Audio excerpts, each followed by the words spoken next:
The Sunday school lesson for September 1st, 2024 is Abram builds an altar. Genesis chapter 13, verses 8 through 18. Welcome, viewers and subscribers, to my channel, Read With Me. I am Audrey. If you are new here, please know that this is an audio reading of the lesson with intermittent commentary. To those of you who have not subscribed, please do so to help this channel grow one viewer and one subscriber at a time. Thank you so much for helping me to walk in my purpose. Verses 8 through 9. So Abram said to Lot, "Let's not have any quarreling between you and me, or between your herders and mine, for we are close relatives. Is not the whole land before you? Let's part company. If you go to the left, I'll go to the right. If you go to the right, I'll go to the left." To be a nomadic herdsman was a common occupation in the ancient Near East. The success of this lifestyle depended upon the land's ability to provide. The territory of Canaan and the Jordan River Valley was quite suitable for such an occupation. The Old Testament describes this land about 20 times as flowing with milk and honey. Exodus chapter 3, verse 8, and Numbers chapter 13, verses 23 through 27. The problem here was what might be called too much of a good thing. Despite the land's abundance, Abram and Lot had too much livestock for the area to support. Thus, their respective herds came into competition for a fixed set of resources. To prevent quarreling that could have endangered their herds, Abram suggested a resolution predicted on their shared kinship. This instance is not the first time in Genesis that competition between close relatives presents itself. Consider Cain and Abel in Genesis 4. Nor is it the last. Consider Esau and Jacob in Genesis 26 through 28, Laban and Jacob in Genesis chapters 29 through 31. The location where Abram made this offer was between Bethel and Ai. At an elevation of 2,900 feet, Bethel is one of the highest places in the region. Taking the square root of that number and multiplying the result by 1.22459 yields approximately 66. That is the distance in miles that Abram and Lot can see before the horizon makes things no longer visible. Therefore, it's easy for us to imagine the two men standing on a high vista as Abram makes this offer to Lot. The offer assures that they will separate, but Abram risks a great deal by allowing Lot his choice. The text says nothing of God's direction in the affair, but Lot's self-interest will lead to his unraveling after his departure from the land of Canaan. We may wonder if Lot is counted as part of Abram's father's household, Genesis chapter 12, verse 1, and thus shares the promises of Genesis chapter 12, verses 2 through 3. The text merely says Lot went with him as Abram departed for Canaan, chapter 12, verse 4. Thus, we do not know whether Lot accompanied Abram by invitation to do so, or if he merely was a tag-along party crasher. Verses 10 through 11. Lot looked around and saw that the whole plain of the Jordan toward Zoar was well watered, like the garden of the Lord, like the land of Egypt. This was before the Lord destroyed Sodom and Gomorrah. So Lot chose for himself the whole plain of the Jordan and set out toward the east. The two men parted company. Much like the present day, access to water was a requirement for survival in ancient times. No water means no livestock. Moreover, in ancient times, all wells had to be dug by hand. Genesis chapter 26, verses 12 through 22. An abundance of watering springs was part of God's original creation, chapter 2, verse 6, which is what the verse means by the phrase, the garden of the land. The Jordan River Valley is compared to the land of Egypt, where annual flooding of the Nile River makes the land fertile. The town of Zor is about 64 miles from where Lot and Abram were standing. The town played an important role for Lot and his family when the Lord destroyed Sodom and Gomorrah. Genesis chapter 19, verses 18 through 30. Furthermore, the reference to the destruction of these cities suggests that this event was widely known among the original audience of Genesis. The placement of this reminder in the text likely prompted the original audience to recall that, although Lot initially seemed to have chosen the most favorable land for selfish reasons, it did not ultimately lead to a positive outcome for him.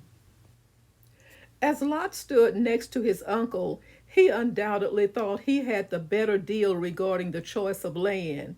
But as events of Genesis chapters 18 through 19 unfold, he may have come to realize how poor his choice was. Lot's selected territory means that he will be moving east, given the reference point in Genesis chapter 13, verse 3. In the Genesis narrative, traveling to the east has been associated with moves away from God. First, Adam and Eve were driven eastward from the garden, Genesis chapter 3, verse 24. Next, Cain moved east to the land of Nod, out from the Lord's presence, chapter 4, verse 16. Finally, the builders of the city of Babel are reported to have an eastward orientation or destination, chapter 11, verse 2. Verses 12 through 13. Abraham lived in the land of Canaan, while Lot lived among the cities of the plain and pitched his tents near Sodom. Now the people of Sodom were wicked and were sinning greatly against the Lord. Lot's departure to the cities of the plain identifies his new home as being just barely inside the land of Canaan, according to the boundary designations in Genesis chapter 10, verse 19. The phrase pitched his tents points to a nomadic lifestyle, Isaiah chapter 13, verse 20. The Hebrew proposition of the verse at hand describes this action as being near Sodom. Soon, however, the proposition changes in Genesis chapter 14, verse 12. He is described as living in Sodom. In 19 and 1, he is described as sitting at the city gates, a place of importance. These verses depict Lot's transition from being a nomad to becoming a permanent foreign residence, as evidenced by his living in a house, chapter 19, verse 2. In selecting where to live, Lot had apparently not considered the moral climate, only the availability of water, Genesis chapter 13, verse 10. Specific information regarding the nature and depravity of the people of Sodom is found in Genesis chapter 19, verses 4 through 5, and Ezekiel chapter 16, verses 49 through 50. Verses 14 through 15. The Lord said to Abram after Lot had parted from him, "Look around from where you are, to the north and south, to the east and west. All the land that you see I will give to you and your offspring forever."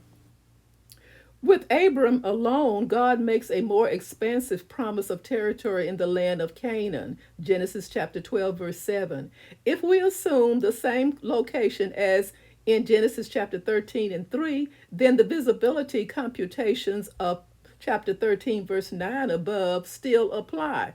Thus, when God invites Abram to look to the north and south, to the east and west, That man can see as far as 66 miles in any direction.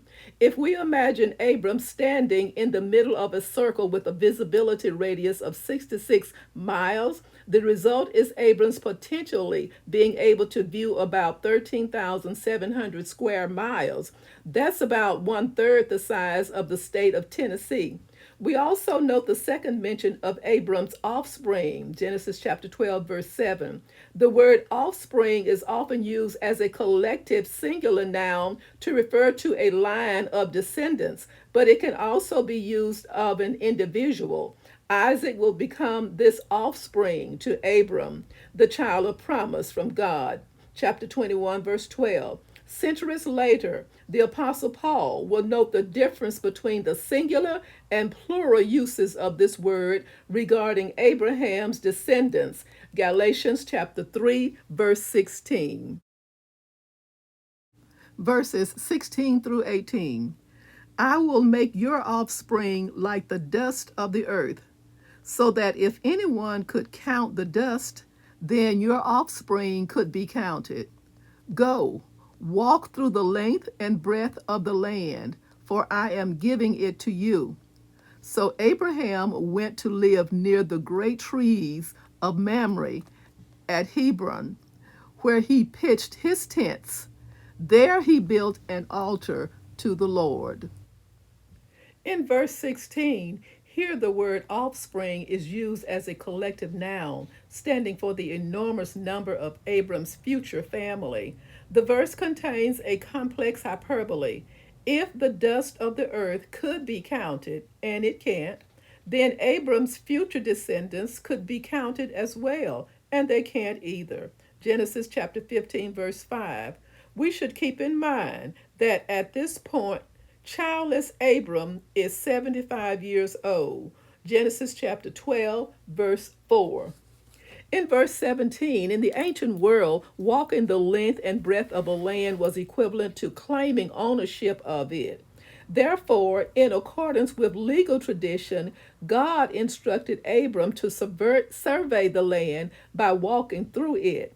We note that the boundaries with which Abram was familiar in Genesis chapter 10, verse 19, have mismatches with the borders described in Numbers chapter 34, verses 1 through 12.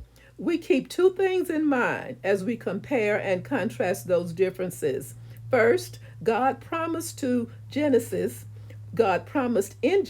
chapter 17, verse 8, to give the whole land of Canaan to Abram and his descendants. What God gave to the Israelites in Numbers 34 probably reflected the Israelites' track record of rebellion at the time. They could have had the whole land of Canaan had they obeyed fully, but they didn't. Judges chapter 1, verses 27 through 35. Second, several centuries elapsed between the time of Genesis 13 and Numbers 34. Boundaries can change in location and name, given the rise and fall of cities and various other currents of history. Abram responded to the directive and chose to live about 30 miles southeast of his location of Bethel, stated in Genesis chapter 13, verse 3. The elevation of Hebron allows viewing of Sodom, Gomorrah, and Zoar. Perhaps Abram chose this location to keep an eye on Lot, Genesis chapter 14. The importance of Hebron is reflected in its being mentioned by name more than 60 times in the Old Testament. An additional reference is the great trees of Mamre. Older versions of the Bible may include the word plain. In gratitude for God's provision and attention, Abram constructed an altar to offer sacrifices in worship. Stone altars were common to ancient Near Eastern religions, and Abram would have been familiar with their use. They also serve as monuments and places of memory. They remind the observer of commitment and significance. Abraham and his wife Sarah were buried in a cave near their home in Mamre. Genesis chapter 23, verses 17 through 20, and chapter 25, verses 7 through 10. Thank you so very much for listening. And remember, every Sunday at 1 o'clock, I release a new audio for the upcoming Sunday school lesson. Please share this audio with others, your Bible study class, your Sunday school class, your Facebook friends, your social media friends. Thank you so much for all that you do to help this channel grow one viewer and one subscriber at a time. Stay safe and may God bless.